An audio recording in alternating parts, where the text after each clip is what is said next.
Hoje o nosso recorte é a contação de histórias, uma figura valiosa, importantíssima, que foi transmitida gerações a gerações pela cultura. As diversas culturas do mundo tinham um espaço reservado para o contador de histórias.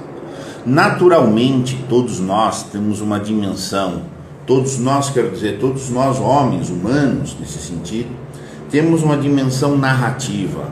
Nós narramos, nós precisamos narrar, nós estamos sempre narrando. Consciente ou inconscientemente, nós estamos narrando. Se a gente estiver dormindo, a gente vai narrar através dos sonhos. O contador de histórias, ele tonifica essa dimensão. Ele intensifica, ele articula, ele facilita o bom processo narrativo, tá? Que é indispensável para a nossa constituição inteligente. Tá? Em alguns lugares do Brasil ainda existe o contador de histórias. Falo bem do Rio Grande do Sul. Existem algumas prefeituras que eu testemunhei nos anos que eu morei no Rio Grande do Sul, que tem até o cargo público de contador de escola, de história, tá? Que é o camarada que está prestando apoio em escolas, biblioteca e etc. Tá? E o que acontece? A contação de histórias é muito próximo de uma atividade da leitura dialogada. Quando se conta uma história, tá, bem contada, ao mesmo tempo está sendo feita uma leitura dialogada. Ela vai levar em consideração um pequeno diálogo, uma pequena digressão entre o contador e o seu auditório. Tá?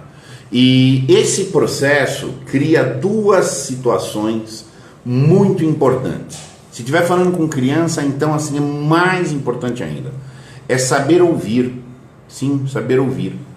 O que tem que ser feito antes da escola, gente, é ensinar a criança a ouvir. Querer que uma criança que não sabe ouvir saiba ler é difícil, ainda que se tente isso daí, os resultados estão óbvios. Tá? E há mais do que isso, interlocucionar. Se não há uma interlocução, vai haver uma interação. Uma televisão, um programa de rádio, uma conversa solta. Tudo isso é interação. Nós somos sociais, nós vamos interagir. Agora, entre a interação e a interlocução, há um salto muito grande. A interlocução é uma interação com o uso da fala articulada. Uma articulação narrativa que tem começo, tem meio, tem fim. Ou seja, partem-se de dados, desenvolvem-se, tiram-se conclusões.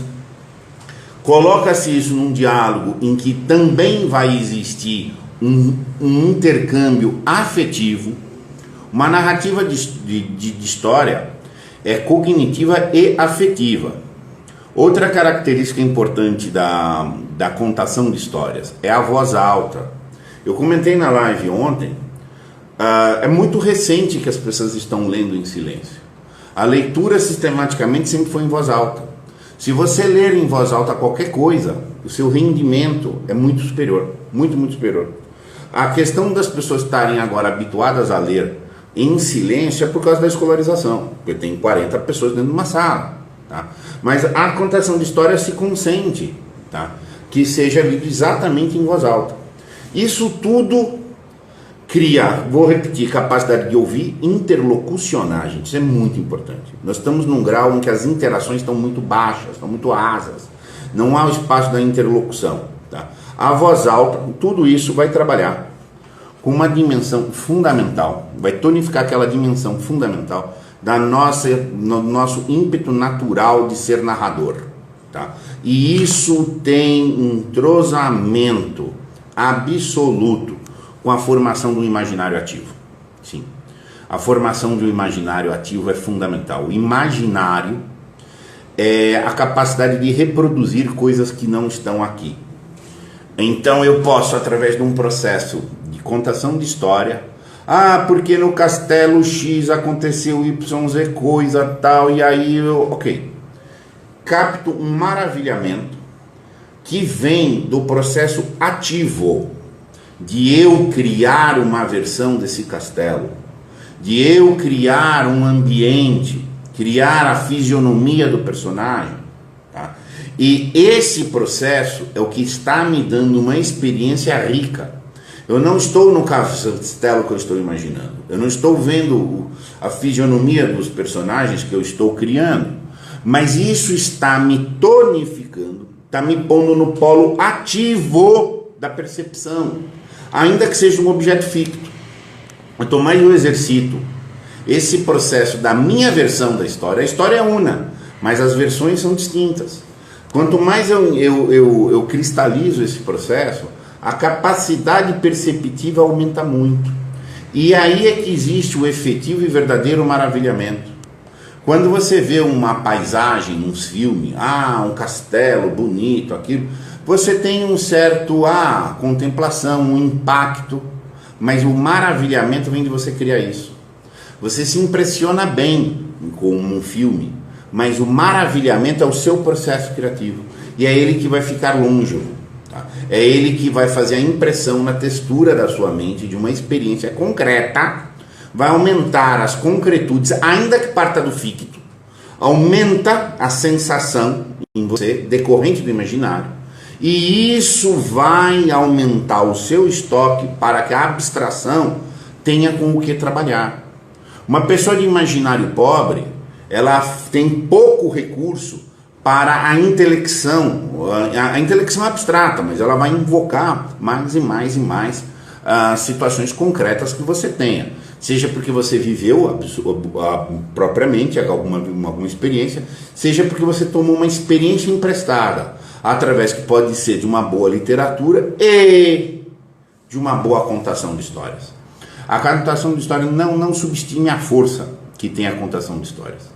A história da humanidade, da transmissão oral, vem por aí.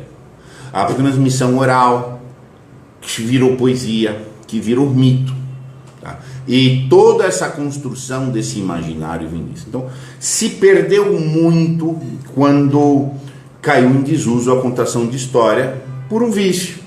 Qual que é o vício? Liga a televisão. Qual que é o vício? Vai ver o tablet. Vai assumir uma postura passiva de interação com a tela, sendo que não existe interlocução nenhuma. Sim. Na história você tem que estar atento, você tem que estar ouvindo aquela história, você vai participar dela. Agora a postura é outra. Agora a postura diante de um computador, de uma tela, você está vendo esse, você está vendo aquele, é um monte de interação ao invés de uma interlocução. Tá? Atente muito isso, as pessoas não estão mais interlocucionando. Tem uma ideia que vai mandar para a escola. Tem que mandar para a escola alguém que já sabe falar e ouvir, gente. Primeiro ouvir, depois falar. Tá? Porque aí o processo de pré-alfabetização está feito. É, isso mesmo. Agora, ir lá alfabetizar sem ter feito essas condições prévias, nada de imaginário. Tá? Nada de prévia interlocução. Tá? Nada de maravilhamento. Dá no que está dando. Um monte de analfabeto funcional. Simples. Mas é muito arcaico o esquema de contar história. Mas é mais eficaz. Não é porque a coisa é arcaica, não é porque a coisa é primitiva que ela é ineficaz. É muito, muito eficaz. Conta história para criança. A criança adora repetir história, gente. Conta 2, 3, 4, 5, 6, 7, 10 vezes, eles amam que você conta 10 vezes. Tá? Nós adultos devemos gostar também, tá? O analfabeto funcional é um passivo. Bom, é isso. Acabou. A inteligência é um processo ativo. Ela é uma constituição do homem por uma categoria da ação. Isso é tudo do analfabetismo funcional. O analfabetismo funcional é um passivo. E aí você vai vendo, o imaginário é passivo, ele não sintetiza, ele quer receber instrução.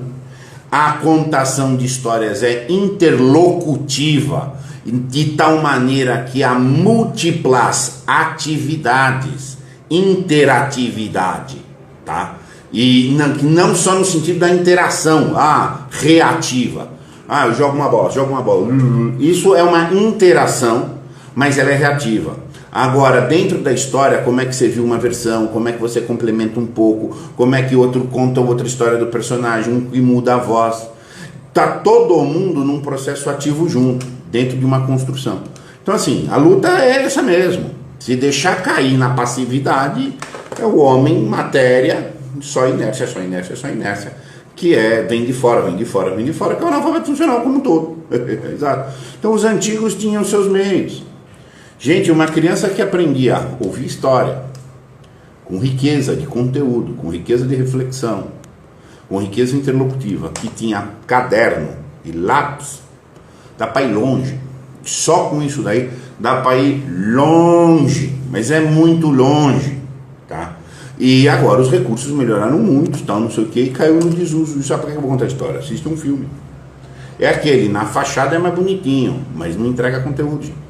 Isso que é verdade.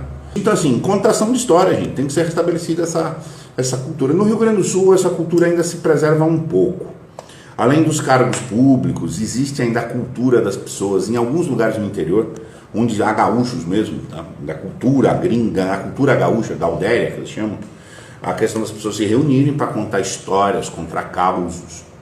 Tanto que você tem encontros ainda mais poéticos, tem acampamentos de poetas, tem concursos de contos no Rio Grande do Sul, porque a dimensão narrativa é muito enfocada. A narração é dar cabo ativo de uma existência. Tá? É isso. E lembrem da voz alta, tá? Voz alta, lembrem. Tentem sempre ler com voz alta, você vai ver o efeito positivo que vai dar. A contação de histórias integra aquele conjunto de práticas de que a gente falou antes, da literacia familiar, mas obviamente não apenas, tá? Isso também. Meus caros, um abraço, muito obrigado.